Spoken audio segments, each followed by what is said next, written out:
saved me from living a lie. 4 days before my wedding, everything was picture perfect. My dress was ready, hanging in its silk cover, untouched like something sacred. The venue was booked, the flower arrangements finalized, the guest list sealed.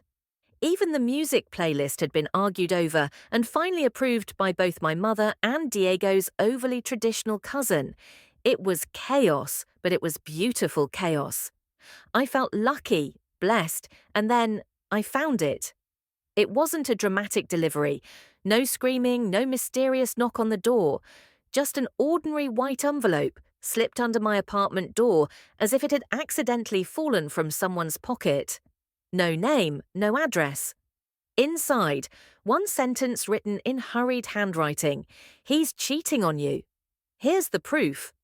Below it was a link, typed out in lowercase letters, underlined with what looked like a trembling hand. I stood there for minutes, staring at the note. I tried to laugh, to shake it off as some sick prank. But curiosity is a dangerous thing, especially when it's mixed with fear. I opened my laptop and typed in the link. What loaded was a social media profile, newly created, just 5 days ago. Username, Real Diego Morales. My heart dropped. The profile picture was of Diego, smiling, shirtless, taking a mirror selfie. But it wasn't one I had ever seen. There were only 6 posts, and each one was worse than the last. The first photo showed him sitting on a couch beside a woman. Her long dark hair fell over her bare shoulders. She was leaning in close, whispering something in his ear. His hand rested on her thigh. The second post. Them in a car, her lipstick smeared slightly. He was smiling, her hand on his neck. Then came the third, a hotel room, a messy bed, 2 glasses of wine, and the final one. A blurry image of him kissing her, not on the cheek, but a real, slow, deliberate kiss. There were hashtags, my secret love, midnight flame, not sorry. My entire body froze. My fingers hovered over the trackpad. I stared at the screen, paralyzed. The man in those pictures was Diego. Same face, same smile, same scar under his left eye from a bike accident in high school, but he had sworn he was always faithful. He barely looked at other women. Or maybe that's what I had told myself. Had I missed the signs? No, this had to be fake. This had to be photoshopped or staged, right? But then again, that scar. I didn't call him, didn't text, didn't even cry. I just sat, in the living room, alone. The hum of the refrigerator in the background, the only proof I hadn't gone deaf from the sudden quiet in my head. I zoomed in on the photos, analysed shadows, light, reflections. In one, I thought I saw a mirror. There was no camera visible. Maybe it was timed. Maybe someone else took it.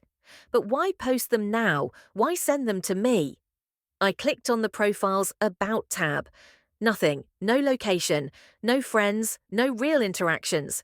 Just those 6 posts. A message notification appeared.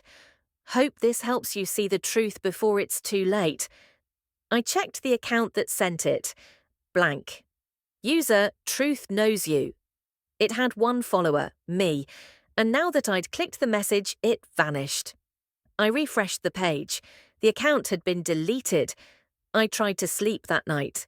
I lay in bed for hours, my thoughts playing like a horror movie loop. Each kiss, each photo, each lie. Was he with her right now? Number Diego was at his friend's bachelor party. No phones, no cameras. Just the guys, he said. The irony crushed me. At 2:43 a.m., I made a decision. If I wanted answers, I'd have to find them myself. The next morning, I woke up with a plan. First, I needed to verify if the photos were real. Second, I needed to know who sent them. Third, I had to decide what to do with the truth, if it even was the truth. But before any of that, I needed help. So I called Valeria. Valeria Cruz had been my best friend since high school. She was my maid of honor, my partner in secrets, wine nights, last-minute flights, and heartbreak recoveries. If anyone would tell me the truth, it would be her. She picked up on the second ring. Camilla, how's the bride-to-be? I hesitated. Can we meet? In person? Her voice shifted immediately. Of course, what's wrong? We met at a small cafe in the city centre, neutral ground. It was the kind of place where the coffee is bitter, but the memories are sweet. She wore a pink jacket, and that smile she always used when pretending everything was fine. We hugged. Saturday ordered coffee. Then I opened my phone and showed her the note. Then the photos, all 6. She didn't flinch, didn't gasp, didn't even ask where I got them from. Instead, she leaned back and folded her arms. You're not surprised? I asked. Valeria bit her lip. Camilla, I didn't want to say anything before. I thought maybe he had changed, but I've always had a bad feeling about Diego. I stared. You think this is real? She looked me straight in the eyes. I think sometimes the people closest to us wear the best masks. That didn't sit right with me. Valeria had always been dramatic, yes, but never cruel. Still, something about the way she said that, the certainty, the lack of emotion. Then she added, You're lucky someone warned you before it was too late. That hit me harder than it should have. Someone. How did she know someone sent it? I never told her. I only said I found the profile. Who do you think would do this? I asked. She shrugged. Maybe one of his exes, or someone jealous. You never know. But her hands were trembling, just slightly. I noticed it as she picked up her coffee. The mug clinked against the saucer. And in that moment, I knew. She knew more than she was telling me. That night, I couldn't sleep again. My brain was on fire. I opened the profile again, checked the metadata on the photos, used a reverse image search. One image came up on a stock photo website, same hotel room, same sheets, same pillows. Someone had pasted Diego's face onto stock backdrops. With AI? Photoshop? I didn't know, but it was fake. The more I looked, the more flaws I saw, lighting mismatches, blurry edges, reflections that didn't line up. This wasn't just a lie, it was a well-prepared setup, which meant it wasn't random. Someone had spent time creating this. Someone had motive. I made a fake profile, messaged the Diego account from it. No response. Then I looked up the email address tied to the account. It was encrypted, hidden, but the username ValCruz7. My stomach turned cold. That was Valeria's old Instagram handle from college. She had used it for years, even made jokes about how it made her sound like a superhero. Suddenly it all made sense. The next day I confronted her. Not angrily, not publicly, just honestly. I invited her over for a wine and movie night. She brought snacks, pretended everything was normal. We sat on the couch. I played the movie. 15 minutes in, I paused it, turned to her. Did you send the note? I asked. Her face twisted. What? I didn't blink. Don't lie to me, Valeria. Silence. Then she laughed, softly, nervously. That's insane, Camilla. Why would I? You used your old handle to create the profile.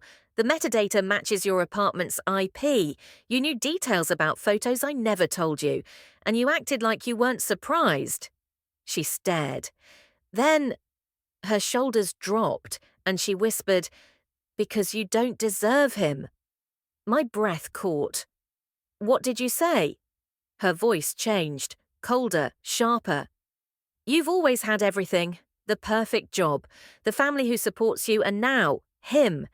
Diego is the only man who ever looked at you the way I wanted someone to look at me. I was speechless. Valeria's eyes were filled with something I couldn't recognize. Was it pain? Jealousy? Rage? She stood up. I tried to stop it before it got serious, but you were blind, so I had to show you. You made fake photos. They're not fake if the feeling behind them is real. Valeria, he loves me. She laughed bitterly.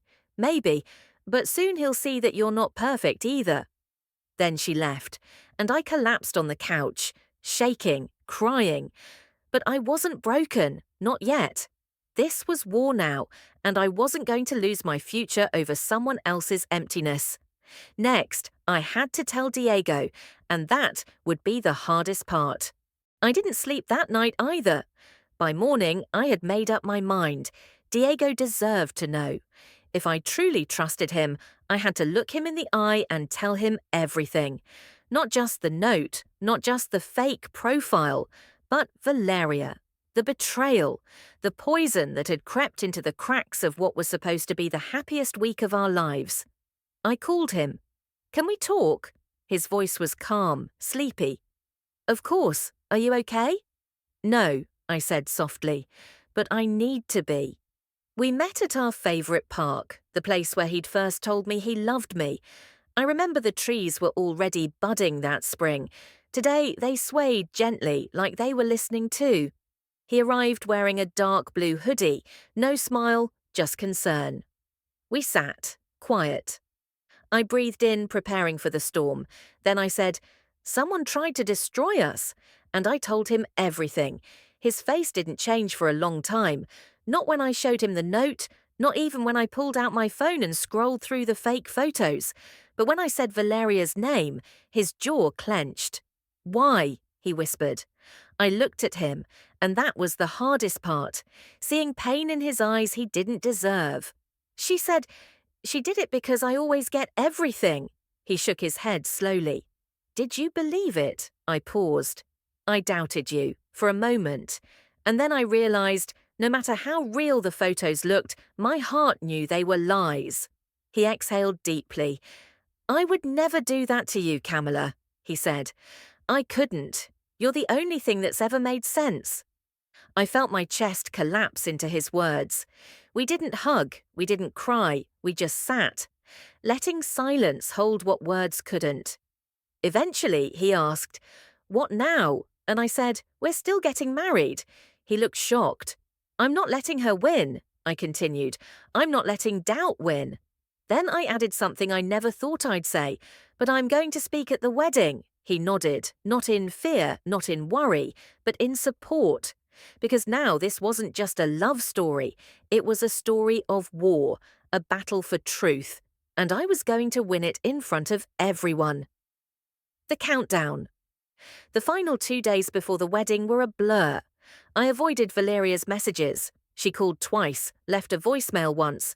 "You're making a mistake, Camilla. He's not who you think he is." I deleted it without listening twice. My family noticed I was quieter. I told them I was just nervous, which wasn't a lie, just not the whole truth.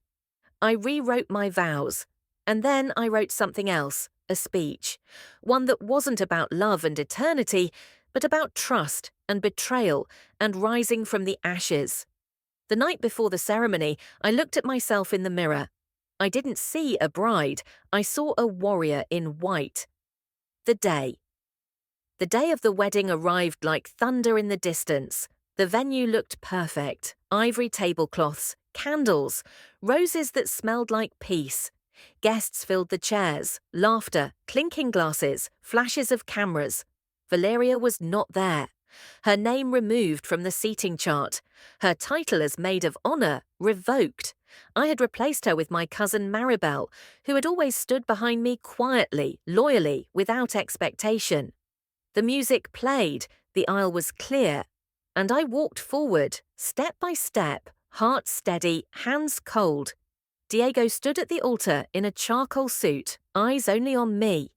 And for a moment, I forgot the chaos, because this was real. We reached the front. The officiant smiled. "Before we begin, the bride has requested to say something." I stood before the guests, my dress glowing in the soft amber light. Everyone expected a vow, a declaration of love, a tearful bride speaking of destiny. But I had something else in mind. I took the microphone and the room fell silent. Some leaned forward, others held their breath. Diego stood beside me, hands calm, eyes never leaving mine, and I began. 4 days ago, I received something, not a gift, not a letter of love, but a note. It was anonymous, one sentence.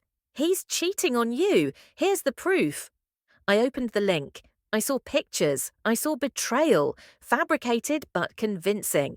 And for a moment, I doubted. I doubted the man standing next to me. But what I want you to know today, before we speak our vows, is this. Love is not about the flowers or the music or the perfect dress. Love is about what you do when someone tries to rip it apart. The room was dead silent. Someone created a fake profile using Diego's pictures. Someone edited photos, fabricated scenes, and someone sent them to me, hoping I would walk away. That someone was supposed to be my best friend, my maid of honor.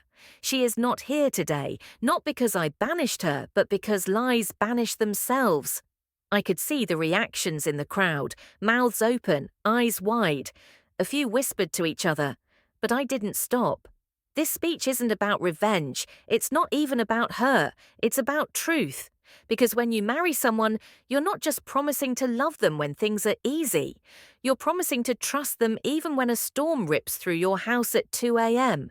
And I trust Diego Morales with my life, with my story, with the deepest corners of my soul. I turned to him.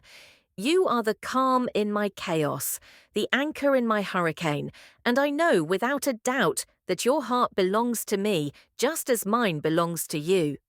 Diego stepped forward, took my hands, and for a moment I thought he might cry, but instead he smiled, the kind of smile that says, I'd go through hell for you. He took the mic and said, I didn't know someone could love me like this. And I didn't know how much strength lived inside the woman I love until today. Let this day be the start of something fearless, because if we survive this, we can survive anything. The crowd applauded. Some even stood. My mother wiped her eyes. His brother clapped the loudest. And somewhere I imagined Valeria watching, from behind a screen, alone. We said our vows, exchanged rings, kissed. And in that kiss was every tear we hadn't cried, every fear we had faced, and every future we chose to protect. The guests cheered, the music resumed, the ceremony continued. But for me, that speech was my real wedding, because I didn't just marry Diego that day, I married the truth. 3 weeks later. It's strange how quickly life tries to return to normal. The flowers wilt. The champagne bottles disappear, the photos get posted, liked, commented on, and the world assumes everything is perfect. But I wasn't the same woman anymore, not really. I wasn't more bitter or more afraid. I was just sharper, more awake, like someone who had looked into the eyes of betrayal and blinked first, but refused to back down. Diego and I went on our honeymoon, not far, just a coastal village where the sea whispered louder than any thought. We left our phones in the safe, we walked barefoot every day, we kissed under lantern light, in silence. And we talked, really talked, not about wedding plans or in-laws or bills, but about what had happened, what it meant. He said something I'll never forget. The hardest part wasn't that someone tried to break us. It was knowing you could have believed them and didn't. That sentence healed something I didn't know was still wounded. When we came back, Valeria was gone. She had quit her job, deactivated her social media, moved out of her apartment. Her parents didn't know where she'd gone, or so they claimed. I never heard from her again. No apology, no explanation, just silence. At first, I wanted closure. I wanted her to call, to admit it, to say, I'm sorry I let my emptiness bleed into your joy. But over time, I realized some people disappear not because they're ashamed, but because they know they'll never be forgiven. And that's punishment enough. The strangest part, I don't hate her. I don't wish her harm. I don't fantasize about revenge, because her betrayal taught me something no friend ever could. That trust is not blind. It's a choice you remake every day. And love, real love, isn't built on fairy tales. It's built on standing in front of someone when everything's broken and saying, I still choose you. People often ask me now, what was your favorite part of your wedding? And I always pause. Because the truth is not what they expect. It wasn't the kiss or the music, or the dress. It was standing in front of 100 people, shaking, burning inside, and saying, "This is what happened, and we're still here." I don't tell this story for sympathy, or drama, or clout. I tell it because I know someone out there might be one note away from destroying something beautiful, because lies are loud, but truth whispers. And sometimes it only takes one quiet voice, your own, to drown out the noise. So if you ever find yourself staring at a message, a photo, a whisper meant to destroy you, pause. Look deeper. Ask yourself, does this align with the truth I've lived? And if the answer is no, then fight. Not with anger, but with clarity, with calm, with love. Because trust is a weapon, and love, when it's real, is bulletproof.